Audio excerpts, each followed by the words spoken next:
of my career, you know what I mean? So they obviously wasn't what you thought they was, or they still be around right now, even with a digital magazine or something. Them niggas just gone. They gave up. They're like, fuck it, we out of here. It's not working out. Right. Word, niggas. I don't, bro.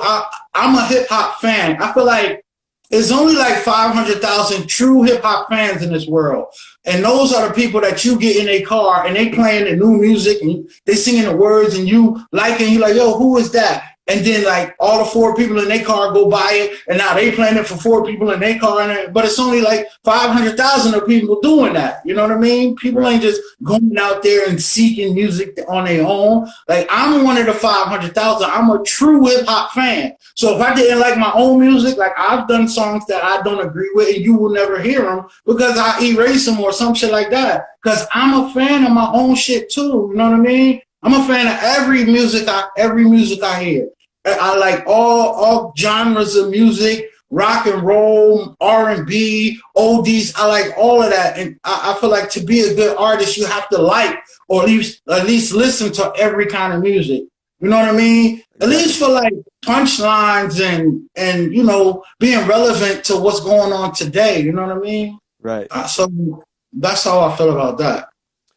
Around this time, 96 was your debut album. Another Crew was bubbling for their sophomore album, The Fugees.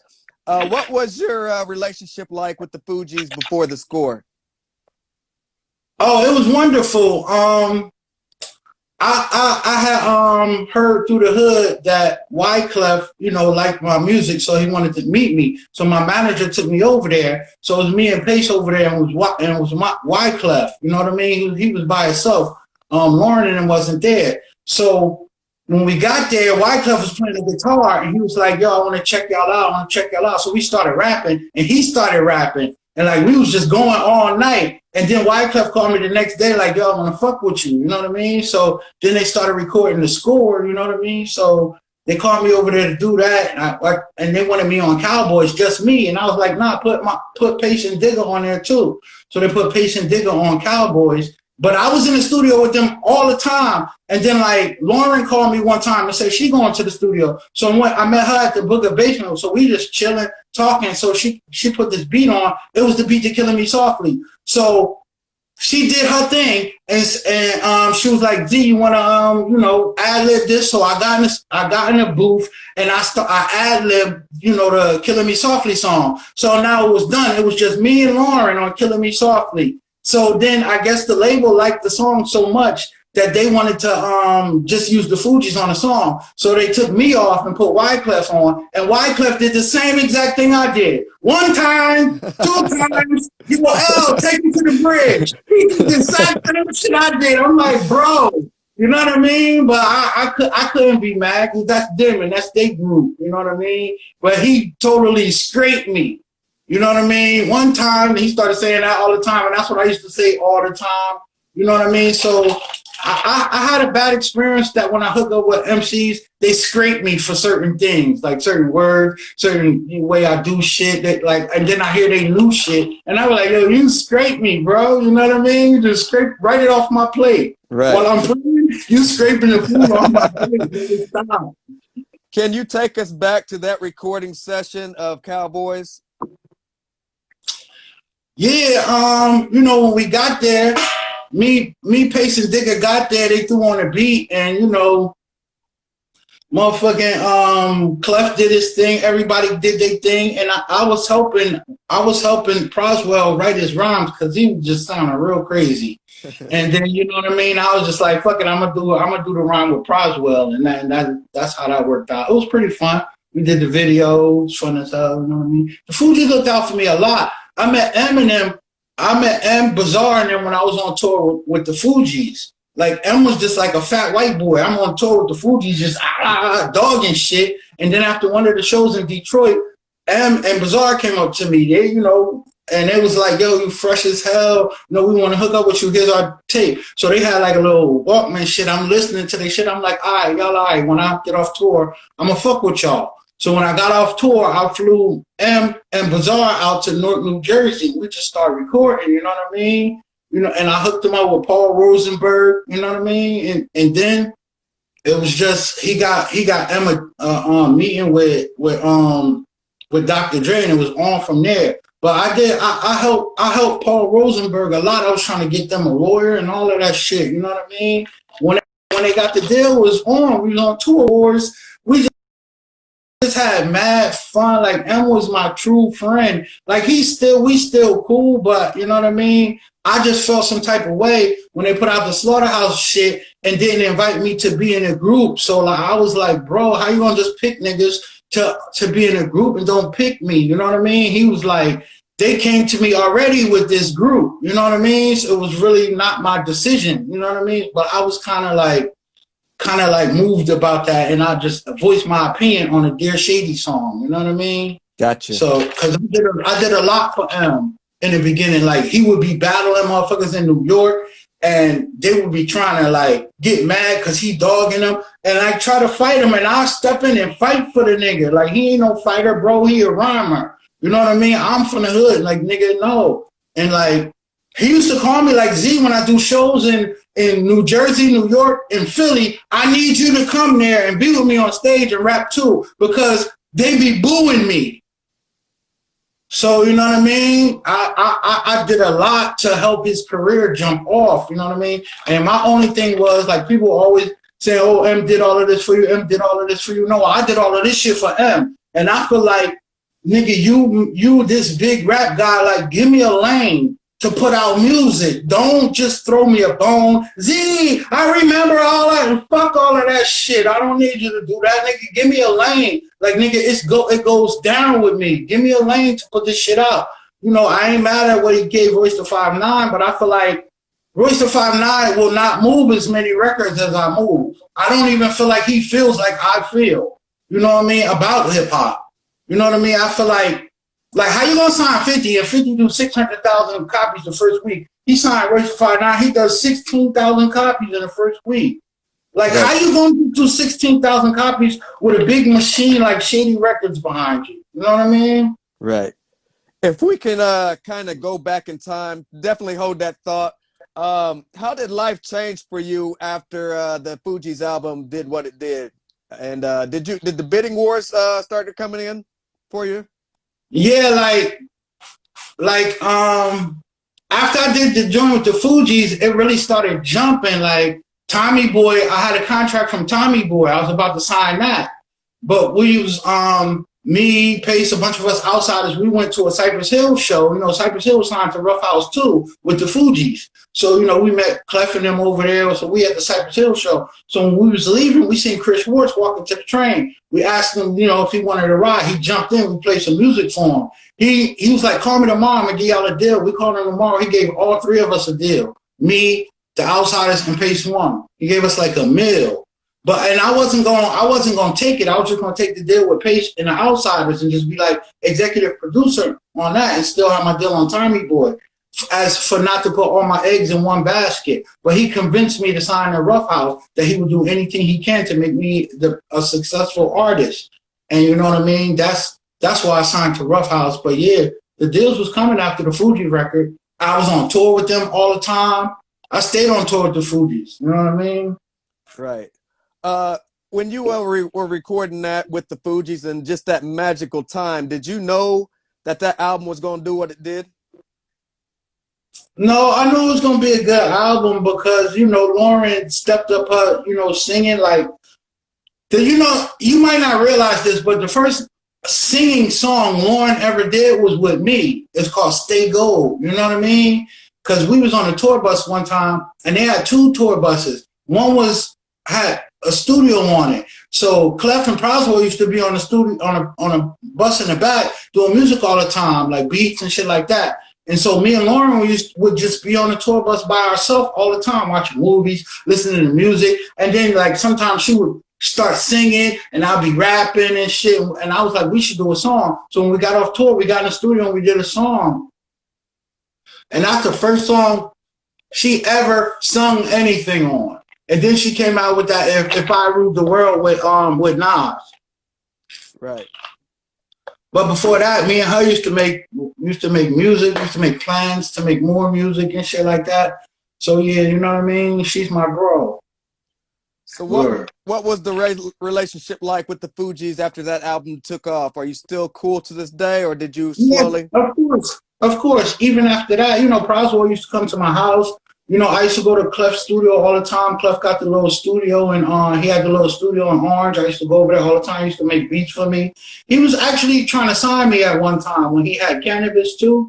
You know what I mean? He was actually trying to sign me, but I was already, you know, with Rough House and shit like that. But you know, yeah, Clef is still my boy.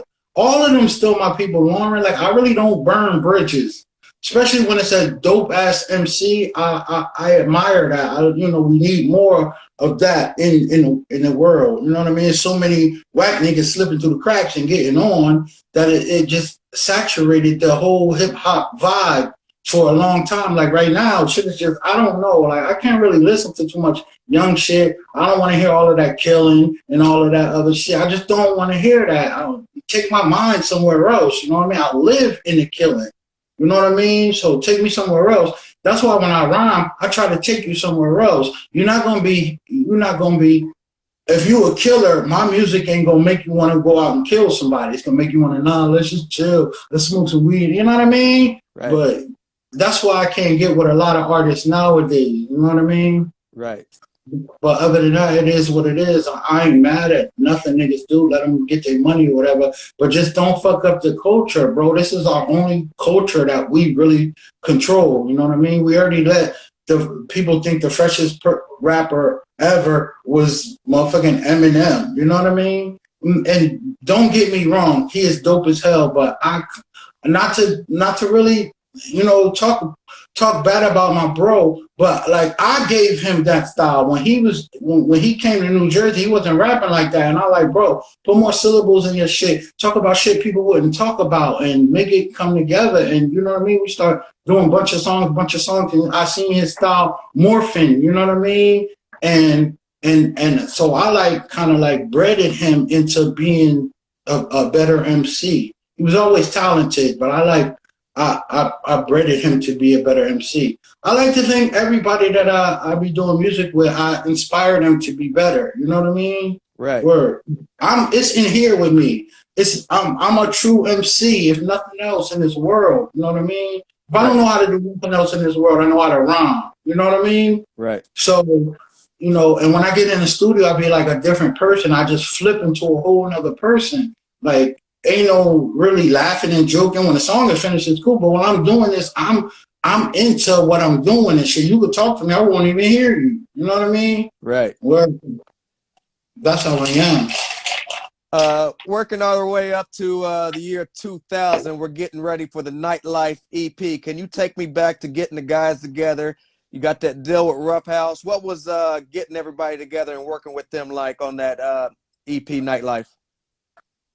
I mean, it was cool. We had Chris Schwartz and them came to the hood, so we had a big ass dinner at Iberia's downtown. So we was like laying out the plan for the outsiders, me and Pace, you know, what was gonna come out first. So I'm like, I think we should do it like the Wu-Tang, put our whole group out first, and then us start spawning off as artists like that. You know what I mean? Like this group is gonna give us recognition to start doing our solo shit, but Pace didn't want it that way. He was like, nah, I want to put my shit out first. I want to put my shit. So after going back and forth with Pace, I like, bro, I don't even care. I can't continue to argue with you. Like, so he ended up getting his shit put out. You know what I mean? And motherfucking, we just did an EP for the outsiders, and that's how the EP came out first. You know what I mean? Right. But I think it just screwed up the whole way that we should have came out. You know what I mean? Right. But that's my opinion. I was trying to copy the blueprint of the Wu-Tang Clan. You know what I mean? Right. So, yeah. Did your album eventually come out on Rough House? No, it didn't. No, I asked to be released from Rough House. You know what I mean? Because some shit went down, and the label was really mad at us, and I was just like, I'm not gonna just sit on your label for months and months and years, and y'all not even calling me. We not recording. We not doing nothing. You might as well let me go, because Chris Schwartz was like, I'm not letting you outsiders or Pace go. You know what I mean? Whoever wants y'all gonna have to buy y'all from me. You know what I mean? So I'm like, bro, why you even doing that? You don't want to convince me to sign to this label. You know what I mean? But Chris Schwartz was my man. Like, he would call me, be like, Major Figures is doing some dumb shit. They getting booed on the tour. Could y'all go in and finish the rest of their tour dates? I'll be like, yeah, get the outsiders together.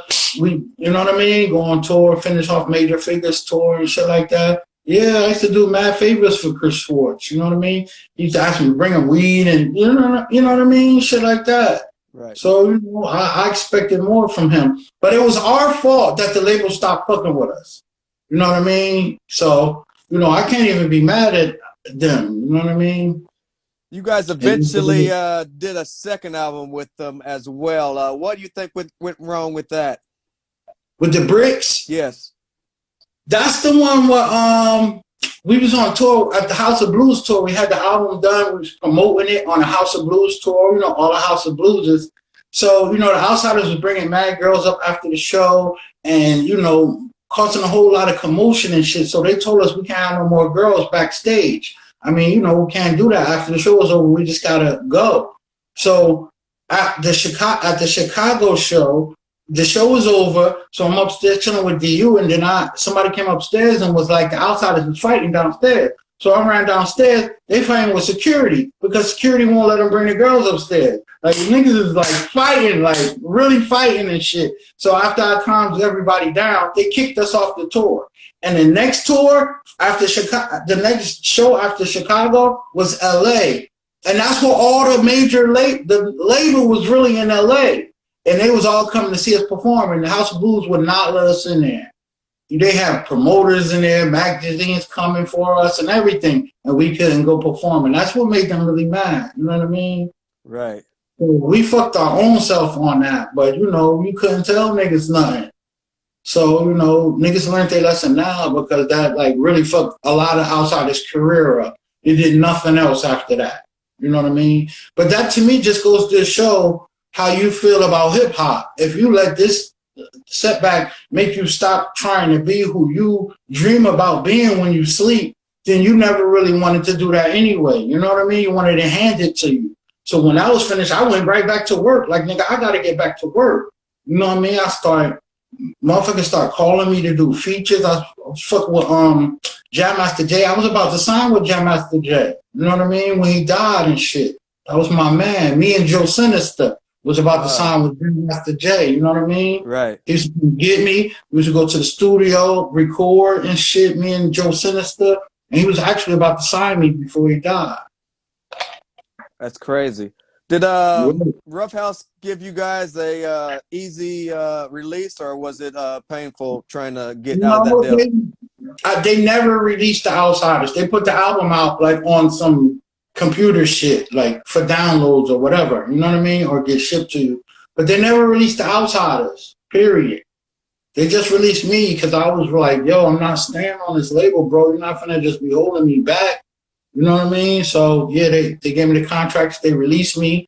You know, I was already moving heavy with M, you know what I mean? And then they still ate off me because they made millions off the 8 Mile soundtrack. They still have my publishing. I got paid a bunch of money because, you know, I was actually the artist that did it, but they got like half my publishing too. Or them niggas ate. So they can't really be mad. They made their money back off me. You know what I mean? Right. Chris Schwartz is actually reaching out to us to try to do another Outsider album, but just me, Pace, and Digger. You know what I mean? Oh, wow. So, you know, he's actually like my bro. Like, he used to invite me to his house. Swim, you know, he'll have chicks there and drugs and liquor, and we'd be chilling, swimming in the pool. Like, that's my man. You know what I mean? He used to let me drive his Bentley and shit. Word, that's my bro. You know what I mean? Right. That's my bro. But so, yeah, go ahead. Go ahead. How did your song end up on the 8 Mile? Was it something they chose, or was that still a good relationship with M at the time? Well, yeah, you know, M was my bro. I just came off tour with them, you know what I mean? And then, so I never go to the studio with Digga while she recorded the Flip Mode Squad because, you know, I want to be all up under her, let her do her numbers and whatever. But this one day, she woke me up at like 2 o'clock in the morning, like, Z, come to the studio with me at Soundtrack in New York. That's where they recorded. So I got there, I'm asleep. While I'm